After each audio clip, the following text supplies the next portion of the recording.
look right there. Okay, introduce yourself. Greg Sanderson. All right, and tell us a little about yourself. When did you join the Navy? I joined the Navy originally in 1976, right out of high school. And where'd you go to boot camp? I went to San Diego. And where'd you go for A school? I went to Lakehurst, New Jersey. And what A school was that? That was an aviation boatswain's mate equipment A school. And where did you go? Where did I go? What did your orders say? I got pretty lucky. My first duty station was Naval Air Station in Bermuda for 2 years. as an ABA? As an ABE. Oh, ABE. Yeah, there's a crash crew, which helped me later in life, and I just kind of maintained the shore-based resting here or there. I got lucky. Okay, and how long did you do that for? I spent 2 years there. And where'd you go after that? I was homesick, so I want to go back to California, and I went to the Kitty Hawk here in San Diego.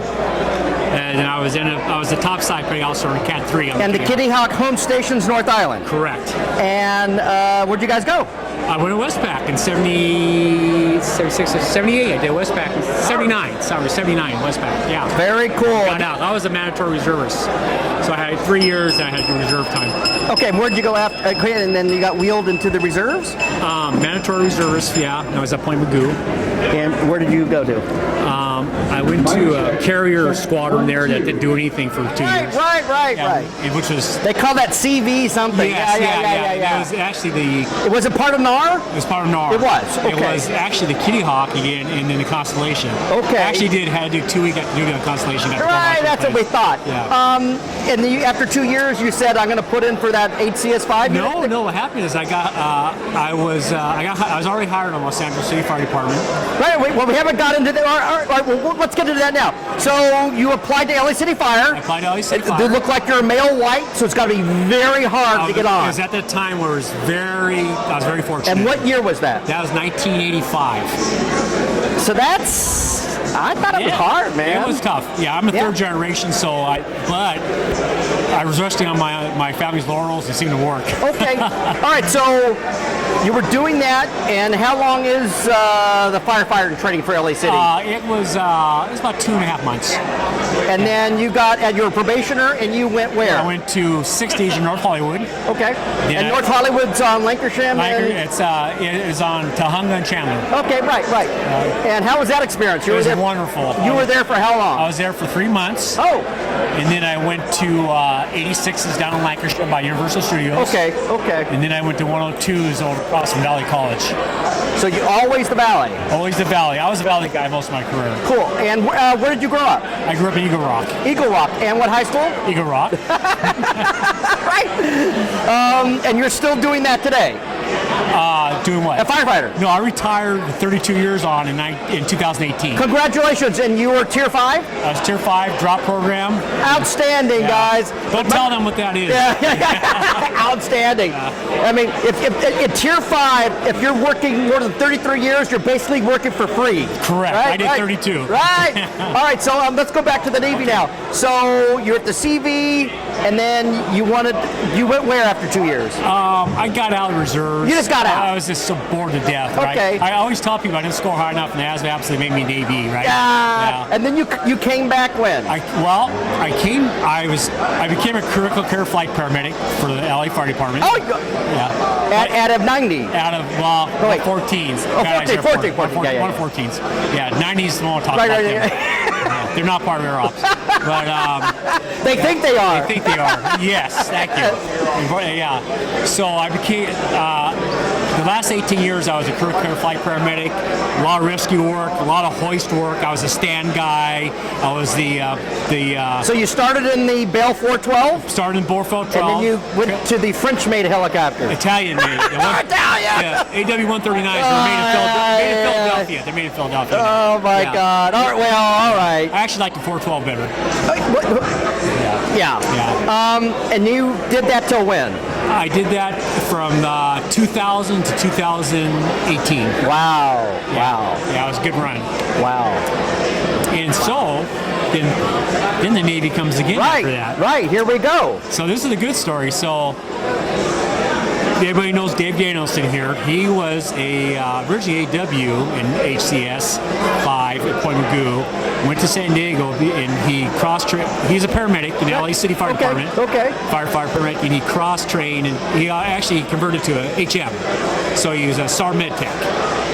And he went off on the first push to Iraq with HCS-5, and he emailed me and he goes, "You have prior service," because there was no SMTs in the reserves. He was the first one. Right. And he goes, "You want to come down and and do our thing?" So I did some homework, and Well, you're off 20 days a month. yeah, Well, a lot of you guys don't know. Most firefighters work 10 days out of the month. yeah, 11. Well, it was 11. All right, it's 11. Brady said work all over. Anyway, I'm losing the picture here. Come back.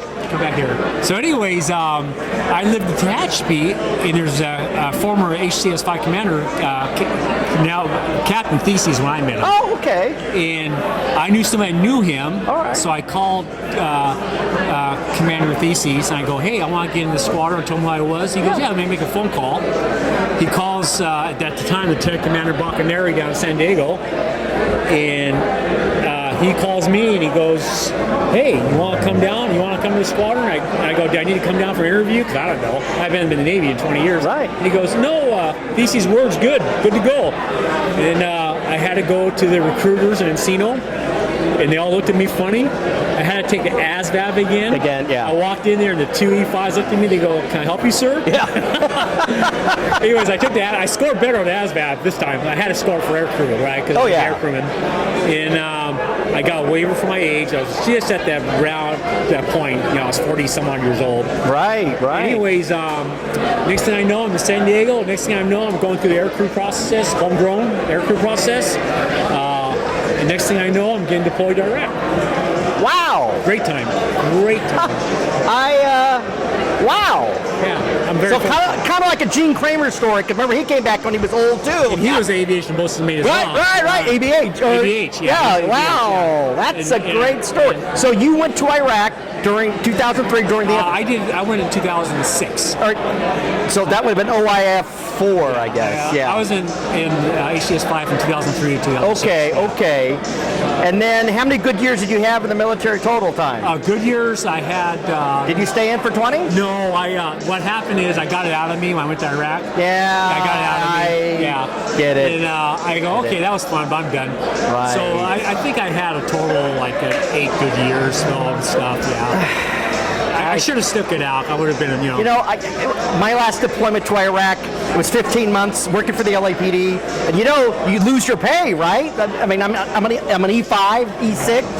There's a big differential difference. But thank God at City Hall gave me the difference. Right, I got the same thing. But it was a big deal. I mean, 15 months I was gone, so it's like right when I came back, my enlistment was up, and I didn't renew. Yeah, same concept. I get tired. I'm just like, I can't do this anymore. Yeah. Well, I will tell you this. And you and I have both been public service. Oh yeah. Great people we work with for the most part. Yes. The 3 years I spent in HCS-5 as a Firehawk was the best time of my life. All right, guys. See what I'm talking about, guys? Yeah. See what I'm talking about? It's the people that made it. See? And we're always struggling, always trying to do things. And well, you're driving from Tehachapi to San Diego, which means 6-7 hours. I mean, I told you guys I had to drive from LA to here. It took me 4.5 hours. Yeah. Unfortunately, with my hours, I'd go down and fly during the week to get my time in, right? Oh. Yeah. So I'd come down during the week on my own dime, pretty much. Well, they pay you, but right. Yeah, I'd drive down and I'd fly as much as I can, because I had to meet my requirements. So you're flying for the LA City Fire, and my God, my goodness, not bad gig. So, on a side note, when LA City Fire flies for water drop operations, is there a crew member in the back? No. LA County on the Blackhawks, they have, yes. They do. But not the AW-139. Not the AW-139. And you know why I bring that up? Because I was there that day. I live in Sunlit-Tahunga area, and there was a fire there a couple years back where the AW-139 hit a shitload of tree branches. Yes, and that was a brand new 1-month-old helicopter. It was. And we won't talk about the pilot, who's the biggest, one of the biggest narcissists that you may have ever seen. You can edit that out. Yeah, we will. But I mean, if you've ever seen those other videos, I posted one video from my neighbor. I put it on YouTube, but wow, I mean, that was, I've never heard. Picture. I got pictures of it. Yeah. Yeah, brand new, a month old, $17 million. Okay, we'll come back to this. All right, well, you know, it's a great story, and good luck, and have a great retirement. Oh yeah, what are you doing? Oh yeah, what are you doing during retirement? I'm flying CASEVAC and personal recovery in Africa, supporting Special Forces, DoD contracts on Super Pumas. Yeah. Yeah, I do SpaceX. I do the PJ Schoolhouse. Wait a minute. Yeah. Wow. Oh yeah, I forgot about that. I do. Well, all right. So let's go back a little bit. Let's go back from the beginning. So how did you? Who turned you on to that? Okay. I met a PJ in Iraq at Balad, in awesome guy. He was a 2-4 Special Attack Squadron who was assigned to big guys, right? And anyways, we became friends, and he ends up, his wife's from St. George, Utah, where I live. Okay. And he's still my roommate because he just went through another divorce. So he knew the people that have this contract to do personal recovery CASEVAC for ODA teams. And I got in there. I was only Navy guys, all retired PJs, old guys, right? They're all old guys. So we were doing we had the DoD non-combatant contracts in West and East Africa. West Africa, Niger, Burkina Faso, Mali. East Africa, Camp Simba, the one I go over ran. And sometimes we went north, which I won't say where. And these aircraft are armed? No, they're Super Pumas, H225s.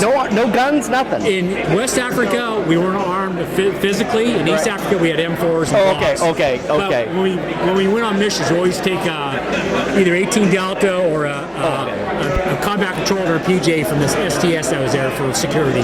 Yeah, that's where it got kind of weird. It's kind of. I don't want to get into mission creep. Yeah, I don't want to get into anything. I don't want to get you in trouble. No. Now you're still doing that now. I just backed down from doing the Africa thing. All right. Because it's kind of got weird. But I do SpaceX recovery the astronauts in the Gulf. I do when they need me. I'm called when needed. Okay. I do all the hoist, rappel, and fast rope. And which helicopters are those? What are you? Those are the Super Pumas, the French. For the SpaceX? For SpaceX. Oh, okay. We don't land on the boat, but that recovers it. We fly all the logistics and the astronauts back. What do you think of that helicopter? It's a big, powerful helicopter, but it's very technical. They don't fly, they fly with rocker switches. Okay. As a matter of fact, there's 3 former HCS-5 pilots that are pilots for that company, yeah.